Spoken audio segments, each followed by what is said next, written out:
നമസ്കാരം. രാജ്യം ഇന്ന് വരെ കണ്ടിട്ടില്ലാത്ത തരം കൂട്ട നടപടിയിലേക്ക് കടന്നിരിക്കുകയാണ് ലോക്സഭ. ലോക്സഭയിൽ ബഹളം ഉണ്ടാക്കിയതിനെ തുടർന്ന് 33 എംപിമാർക്കെതിരെയാണ് നിലവിൽ കൂട്ട നടപടി എടുത്തിരിക്കുന്നത്. ഈ 33 എംപിമാരെ ലോക്സഭയിൽ നിന്നും നിലവിൽ സസ്പെൻഡ് ചെയ്തിട്ടുണ്ട്.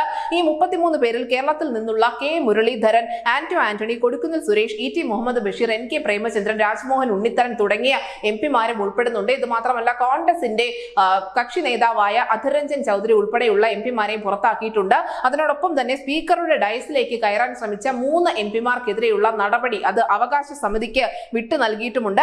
എന്തായാലും കഴിഞ്ഞ ദിവസങ്ങളിൽ 13 എംപിമാരെ സസ്പെൻഡ് ചെയ്തതിന് തൊട്ട് പിന്നാലെയാണ് ഇപ്പോൾ ഈ 33 എംപിമാർക്കെതിരെ കൂടി സസ്പെൻഷൻ നടപടികൾ എടുത്തിട്ടുള്ളത്. ഒരു അസാധാരണമായ പുറത്താക്കൽ തന്നെയാണ്. ഒരുപക്ഷെ സഭയുടെ ചരിത്രത്തിൽ തന്നെ ആദ്യമായിട്ടായിരിക്കാം ഈ 33 എംപിമാർക്കെതിരെ ഒരേ ദിവസം തന്നെ ഒരു നടപടി എടുക്കുന്നത്. എന്തായാലും സഭയുടെ മാന്യതയ്ക്ക് ചേരാത്ത വിധത്തിലുള്ള പ്രതിഷേധം ഇവർ ഉയർത്തി എന്ന് തന്നെയാണ് സ്പീക്കർ പറഞ്ഞിരിക്കുന്നത്. News desk Malayalam.